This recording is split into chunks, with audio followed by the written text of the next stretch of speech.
Avez-vous déjà vécu avec quelqu'un qui semble sucer votre énergie? Les gens qui critiquent, découragent et essaient toujours de réduire leurs rêves.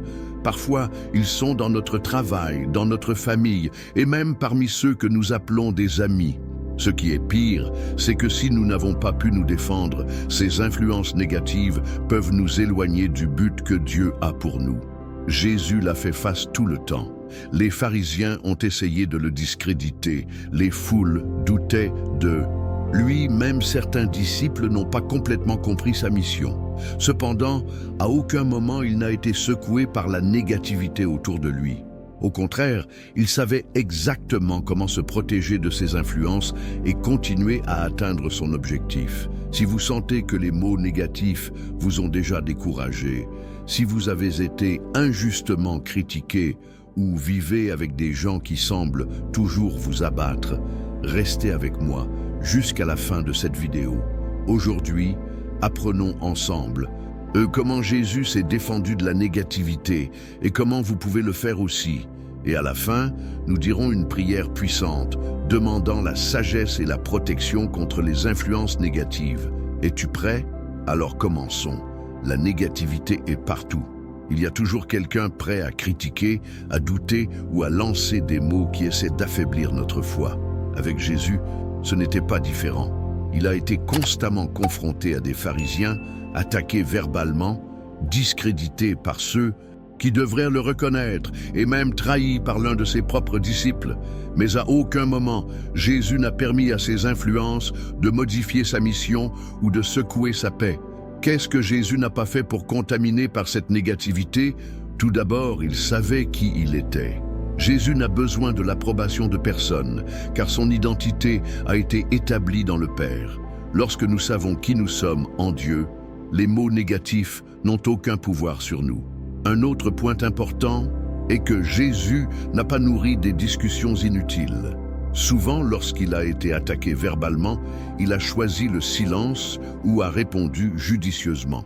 Il savait que certains débats n'en valent pas la peine, car l'objectif de certaines personnes n'est pas de trouver la vérité, mais de répartir le doute et la discorde. De plus, Jésus a filtré les voix qu'il a écoutées. Il savait que toutes les opinions n'étaient pas pertinentes pour sa vie. Certaines personnes parlent de leur propre frustration et peur, essayant de les projeter sur d'autres. Si Jésus avait écouté ces voix, il aurait détourné son but.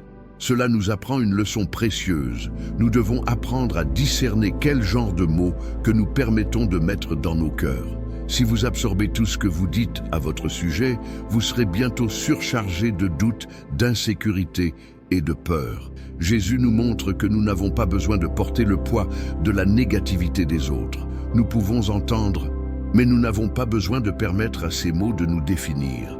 Mais comment savez-vous quand cela vaut-il la peine de répondre et quand vaut-il mieux ignorer?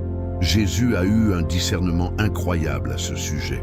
Jésus a été interrogé à tout moment.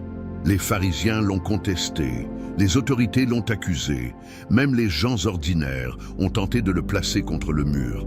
Mais il n'a jamais répondu de la même manière. Jésus savait que toutes les critiques ne méritaient pas l'attention et dépenser de l'énergie pour des discussions inutiles, pour perdre du temps sur ce qu'il ne construit pas. Un exemple remarquable de ceci a été lorsqu'il faisait face à Pilate.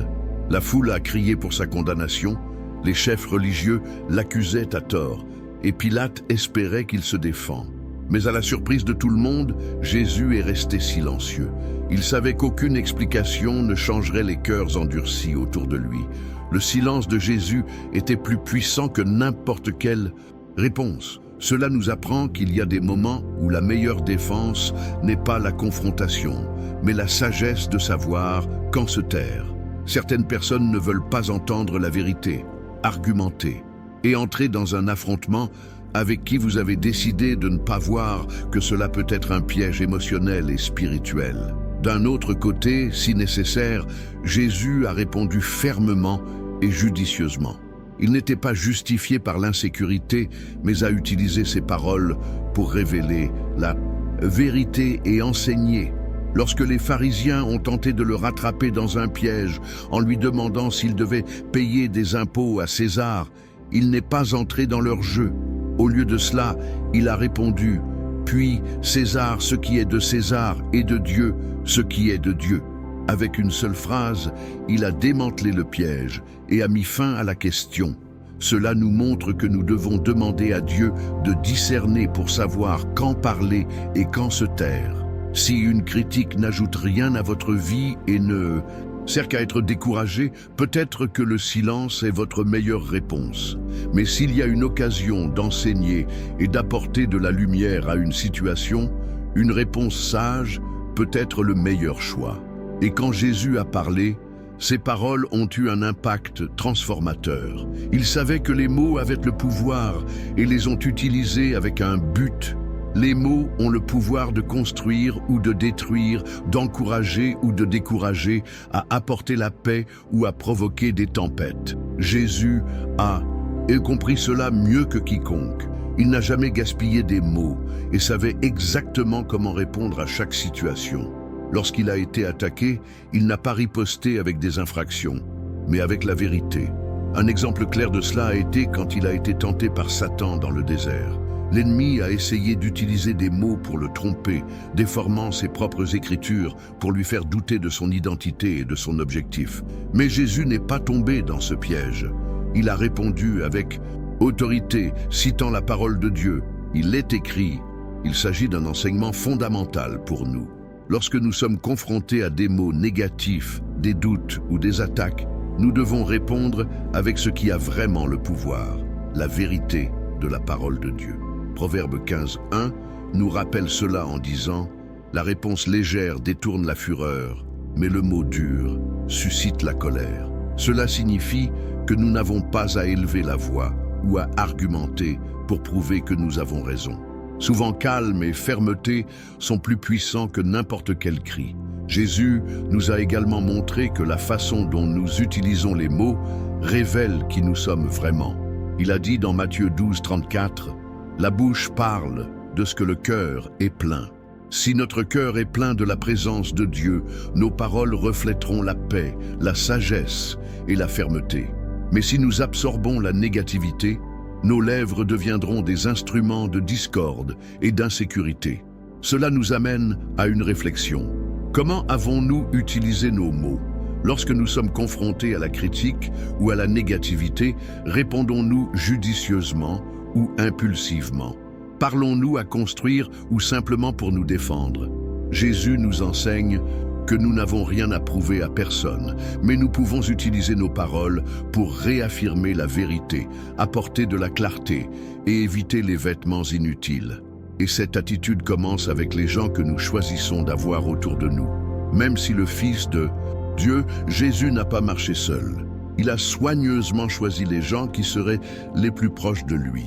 Bien qu'il ait eu des contacts avec la foule, sa communion la plus intime a été avec les disciples, ceux qui étaient prêts à apprendre, à grandir et à faire partie du travail qu'il a fait. Cela nous apprend quelque chose de fondamental. L'environnement dans lequel nous sommes et les personnes avec lesquelles nous vivons influencent directement notre voyage. Si Jésus, qui était parfait, sélectionner avec qui je marcherai plus près, plus nous devons avoir un discernement pour choisir les personnes qui font partie de notre cercle de confiance. Mais cela ne signifie pas que Jésus a ignoré ou rejeté les gens difficiles. Il a traité avec des pharisiens, des pécheurs et même des traîtres comme Judas. Cependant, il n'a jamais permis à ces influences négatives de façonner leur caractère ou de détourner leur objectif. Jésus connaissait la différence entre se rapporter à quelqu'un et permettre à cette personne d'influencer sa vie. Souvent, le plus grand défi n'est pas la critique extérieure, mais dans notre propre environnement. Peut-être que vous êtes entouré de gens qui doutent de votre foi, qui démotivent vos rêves, qui voient toujours le côté négatif de tout. Si vous absorbez cette énergie, vous serez bientôt collé à un cycle de découragement et de frustration. Par conséquent, Jésus nous enseigne que nous devons avoir la sagesse de discerner ceux qui marchent vraiment à nos côtés. Qui sont les gens qui vous rapprochent de Dieu, qui vous encouragent dans les moments difficiles, qui vous rappellent votre objectif lorsque vous vous sentez perdu? Ce sont les personnes que vous devez apprécier et garder.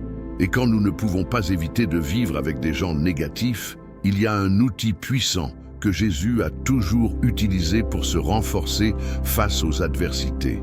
Face à des pressions, des critiques et des défis, Jésus avait une habitude inapplicable. Il a prié. La prière n'était pas seulement un moment de demande, mais le fondement de sa force, la source de sa sagesse et la façon dont il s'est tenu concentré sur le but que son Père lui a confié. Souvent, nous voyons Jésus se retirer pour prier, surtout après avoir fait face à des situations épuisantes. Après avoir multiplié les pains et les poissons et affronté une foule qui voulait le faire du roi de force, il a grimpé la colline pour prier. Avant de choisir ses disciples, il a passé toute la nuit dans la prière. À Gethsémane, face au moment le plus difficile de sa vie, il s'est agenouillé pour chercher la force de son Père. Cela nous apprend une leçon puissante. Si même Jésus, qui était Dieu dans la chair, ressentait le besoin de se renforcer dans la prière, plus nous avons besoin de cette foi avec le Seigneur pour renouveler notre esprit et notre cœur. La prière nous protège des influences négatives qu'ils essaient de nous entourer. Lorsque nous passons du temps sur Dieu, nous sommes recouverts de paix qui vient de lui, et les paroles de découragement que nous entendons ne trouvent plus de place pour nous affecter. De plus, prier nous donne de la clarté. Plusieurs fois, nous sortons des discussions, nous nous inquiétons de la critique, et nous sommes attristés de mots négatifs, parce que nous essayons de combattre nos propres forces. Mais quand nous apportons tout cela à Dieu, nous trouvons la direction. Il nous montre quelle bataille nous devrions faire face, que nous devons ignorer et comment nous pouvons agir judicieusement. La prière nous permet de répondre avec impulsivité, nous fait patience pour faire face aux personnes difficiles et nous rappelle que notre identité est en Christ, pas dans la vie des autres. Et maintenant, je veux vous inviter à vivre cette force qui vient de la prière. Parlons à Dieu ensemble. Si vous avez traité des critiques injustes, des mots négatifs ou des personnes qui essaient de vous décourager, c'est le moment de tout livrer entre les mains de Dieu.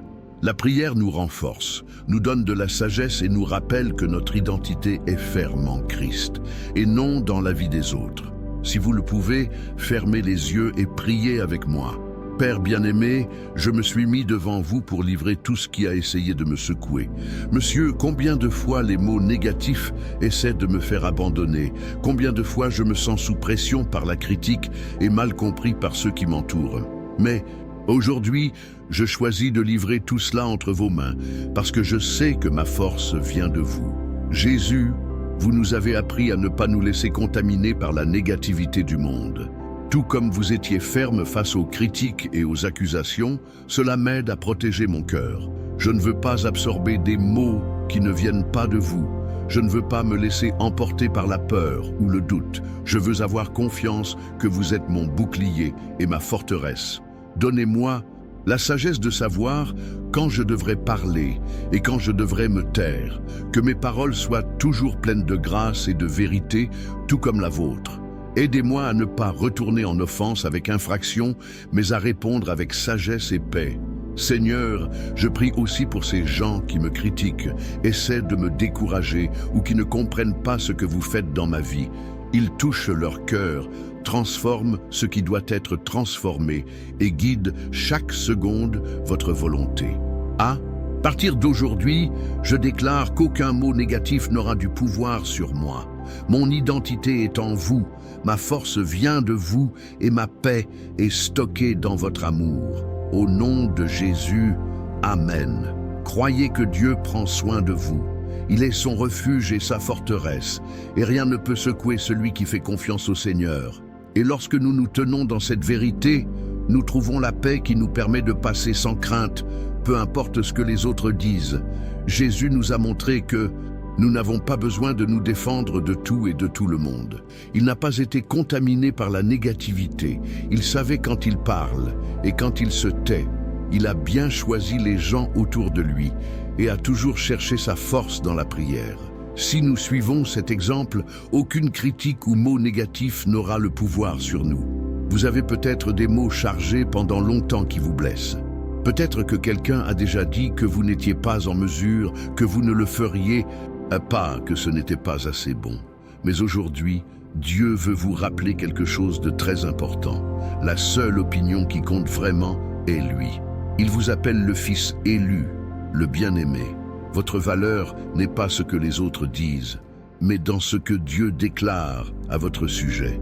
Ensuite, soulevez la tête et continuez à marcher. Ne laissez pas la négativité des autres définir qui vous êtes ou vous éloigner du but que Dieu a pour votre vie. Maintenant, je veux vous inviter à faire un pas de foi.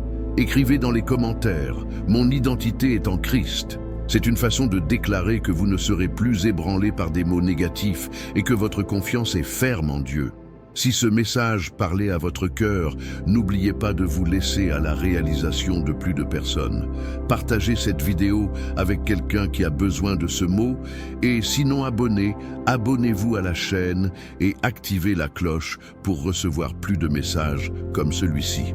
Que Dieu vous renforce et vous garde. Nous nous voyons dans la vidéo suivante.